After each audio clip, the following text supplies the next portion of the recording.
Hello movie lovers, आज मैं explain करने जा रहा हूँ इस फ्राइडे थिएटर में रिलीज़ हुई द बकिंघम मर्डर्स मूवी को। इस मूवी की लीड रोल में हम करीना कपूर खान को देखते हैं।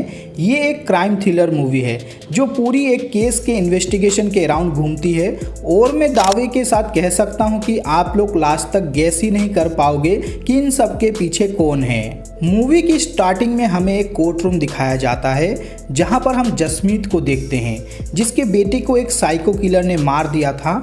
वो किलर दूसरों की खुशी को नहीं देख सकता था। वो एक क्लब में जाता है, एक गन निकालता है और रैंडमली लोगों को मारना शुरू कर देता है। इसमें जसमीत का बेटा भी होता है। ये आदमी कोर्ट में ये सब कुछ कबूल करता है और उसे सजा हो जाती है, लेकिन जसमीत के लिए अपने बेटे को भुला पाना आसान नहीं था। वो एक कोप थी पर फिर भी वो अपने बच्चे को बचा नहीं पाती है। उसके बेटे की मौत का गम उसे अंदर ही अंदर खाया जा रहा था। खून से सनी बेटे की टी शर्ट उसने संभाल कर रखी थी। वो चाहती है कि शहर छोड़कर कहीं दूर चली जाए तो वो ट्रांसफ़र के लिए अप्लाई भी करती है और वो अप्रूव भी हो जाता है। पति के साथ उसके संबंध ठीक नहीं थे, इसलिए वो अपने बेटे के साथ अकेली रहती थी। पर अब उसका बेटा भी नहीं रहा, इसलिए वो दूसरी जगह पोस्टिंग लेकर वहां चली जाती है। उस नई जगह पर सरकार कोशिश कर रही थी नशा मुक्त शहर बनाने की, पर वहां के बच्चे बहुत ज्यादा नशा करते थे। वे लोग अलग अलग तरह के नशा करते थे। सोसाइटी को कंट्रोल में लाने के लिए वहां के लोग आंदोलन कर रहे थे। फिर हम देखते हैं कि जसमीत अपने ऑफिस पहुंचकर अपने बॉस को रिपोर्ट करती है तो उसका बॉस उसे एक नया केस सौंपता है जो कि एक 10 साल के बच्चे के मिसिंग का केस था। लेकिन बच्चे की बात सुनकर वो मना कर देती है, पर उसका बॉस कहता है कि हम तुमसे पूछ नहीं रहे, ऑर्डर दे रहे हैं। तुम्हारे पास्ट एक्सपीरियंस को देखकर हम जानते हैं तुम्हारे साथ क्या हुआ है, पर आगे किसी के साथ ऐसा ना हो ये देखना भी हमारी ही जिम्मेदारी है और तुम इस केस के लिए काबिल ऑफिसर हो। फिर वो केस ले लेती है। फिर हम देखते हैं कि जसमीत सेठी फैमिली के पास पहुंचता है जिनका बच्चा गायब था, जहां पर ऑलरेडी उनका सीनियर डीआई हार्दिक उनका वेट कर रहे थे। मिस्टर एंड मिसेस सेठी का बच्चा जब स्कूल से लौट रहा था, अचानक वो बस से उतर जाता है और घर नहीं आता। फिर ये लोग पूछताछ शुरू करते हैं जहां पर पेरेंट्स बोलते हैं कि हमारा बच्चा बहुत अच्छा है, अचानक वो गायब हो गया। फिर उन्हें पता चलता है कि वो बच्चा एडॉप्टेड था। फिर उन्हें ये भी पता चलता है कि मिसेस सेठी का भाई भी इधर रहता है, पर उनके साथ उनका संबंध ठीक नहीं है। बिजनेस में भाई ने उन्हें धोखा दिया है। फिर वो पूछते हैं कि उसका किसी के साथ झगड़ा हुआ था या फिर आपके आपसी झगड़े से उस पर कोई गलत असर पड़ा था। मिस्टर सेठी कहते हैं कि नहीं, ऐसा कुछ भी नहीं हुआ था, पर उसकी माँ कहती कि जब से उसके मामा ने उसे चाटा मारा है तब से वो थोड़ा अपसेट रहने लगा था। फिर वो पूछते कि एग्जैक्टली क्या हुआ था, तो माँ कहती कि असल में सिगरेट पीते हुए उसके मामा ने उसे देख लिया था। उसने चाटा ही नहीं मारा बल्कि इंस्टाग्राम पर उसकी वीडियो भी अपलोड कर दी थी, जिससे उसे इंसल्ट फील होता है। पर उसका भाई कहता है कि ऐसा कुछ भी नहीं हुआ था।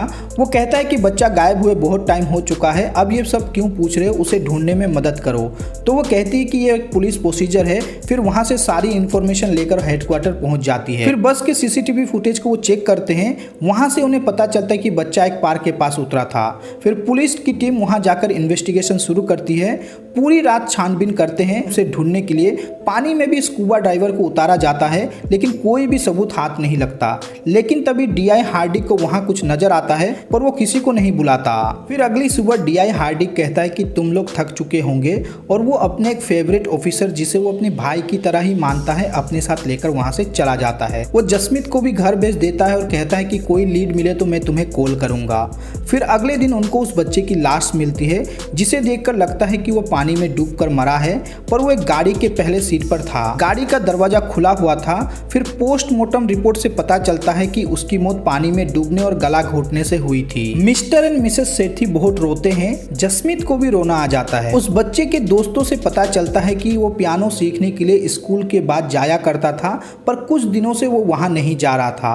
और दूसरी तरफ हमें ये पता चलता है कि मिस्टर और मिसेस सेठी की मैरिड लाइफ भी बिल्कुल ठीक नहीं चल रही थी। मिस्टर सेठी का अफेयर चल रहा था और वो लड़की और कोई नहीं बल्कि उनके बच्चे की पियानो टीचर थी। मिस्टर सेठी चाहते थे कि उनका लड़का पियानो टीचर से घुल मिल जाए तो वो अपनी पत्नी को डिवोर्स दे देंगे, पर माँ बाप दोनों बच्चों से बहुत प्यार करते हैं। ये बात जसमीत समझ चुकी थी। फिर वो दोनों से पूछती है कि जिस दिन उनका लड़का गायब हुआ था तो वो दोनों कहाँ थे। दोनों अपना जवाब देते हैं और दोनों ही सही थे। फिर पुलिस को एक क्लू मिलता है, जिस कार में उसकी बॉडी मिली थी वो मिस्टर सेठी के भाई की थी, जो कि उसका बेटा चलाता था और वो एक नशेड़ी था। उसके साथ उसका एक दोस्त भी था। उस दिन दोनों उसी पार्क में गए थे, इसलिए उसको कस्टडी में लिया जाता है। साकिब टोटली सब कुछ डिनाई कर देता है। फिर जब उसे गाड़ी दिखाया जाता है, फोटो दिखाया जाता है, तो वो कहता है कि पार्क में जाना गुनाह तो नहीं है। साकिब का इंट्रोगेशन डीआई हार्डिक करता है। वो उसे फंसाने की कोशिश करता है, जैसे उससे कोई उसकी पुरानी दुश्मनी हो। पर जब कोई प्रूफ नहीं मिलता तो लॉयर कहता है कि इसका मोटिव क्या है, मोटिव पता करो फिर इसे सस्पेक्ट कहना। इसके बाद भी उसे पुलिस की कस्टडी में ही रखा जाता है। साकिब के फैमिली वाले अपने मसले सुलझाने के लिए आते हैं। कहते हैं कि मेरे बच्चों ने कभी भी तुम्हारे बच्चों का बुरा नहीं चाहा, भले ही हम में मनमुटाव हो, पर साकिब ने तुम्हारे बेटे को नहीं मारा।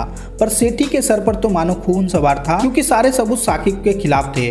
फिर दोनों भाई हाथापाई पर उतर आते हैं, पर फैमिली वाले उन्हें अलग करके झगड़े को रोकते हैं। फिर हम देखते हैं कि छानबीन के दौरान जसमीत को उस बच्चे के नाम पर $2 मिलियन का इंश्योरेंस पेपर मिलता है।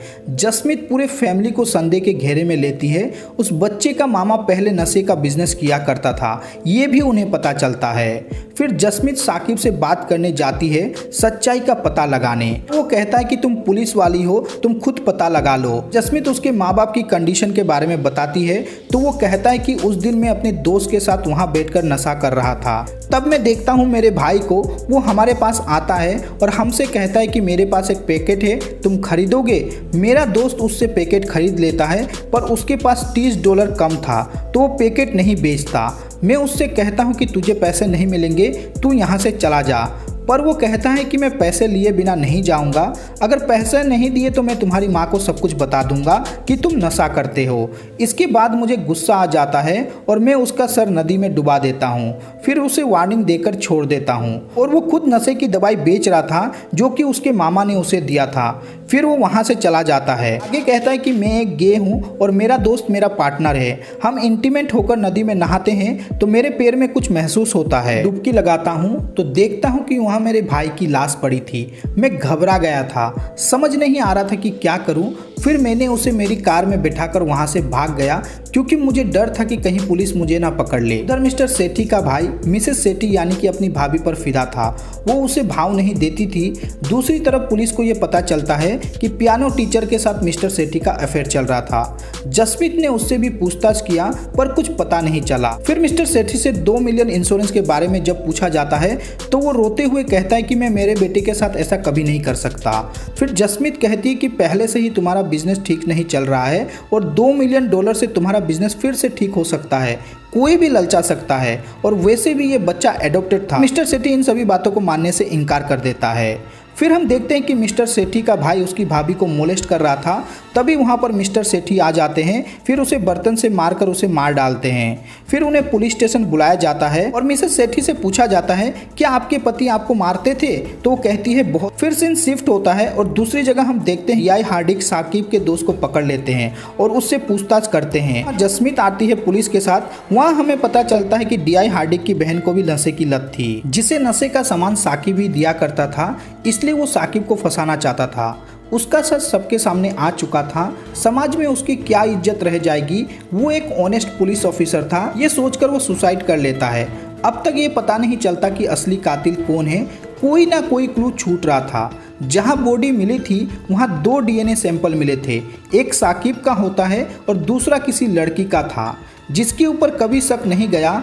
उसके डीएनए से मैच करने के लिए जसमीत कहती है और वो डीएनए बिल्कुल ही मैच हो जाता है। दूसरी तरफ हम देखते हैं कि मिसेस सेठी देश छोड़कर जा रही होती है, तभी जसमीत आकर उसे पकड़ लेती है।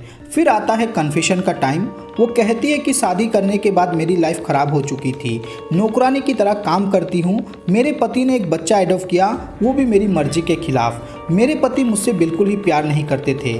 उसका भाई मुझ पर गलत नज़र रखता था। मैं मेरे पति से बदला लेना चाहती थी, इसलिए मैंने उसके भाई से कहा तुम जो चाहते हो वो मैं तुम्हें दूंगी, पर इसके बदले वो हमारे एडॉप्टेड बच्चे को मार डाले। जब वो पार्क में था तो उसे पानी में डुबाकर मार डालता है। फिर उसे गिल्टी फील होता है, उसने ये क्या कर दिया।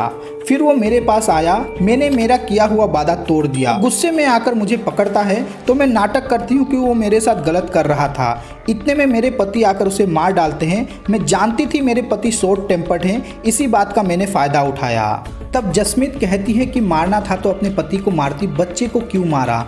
तो वो कहते हैं कि तुम समझी नहीं, मेरे पति अपने बेटे को बहुत प्यार करता है, उसे मारकर उसे जो मैंने दुख पहुंचाया है वही मेरा बदला है। फिर जसमीत मिस्टर सेठी से बात करने जाती है। वो कहता है कि काश उसे भी मार डालता, वो एक बांझ औरत है, ऐसे औरत के साथ कौन रहेगा। तो जसमीत उसे चाटा मारकर वहां से चली जाती है।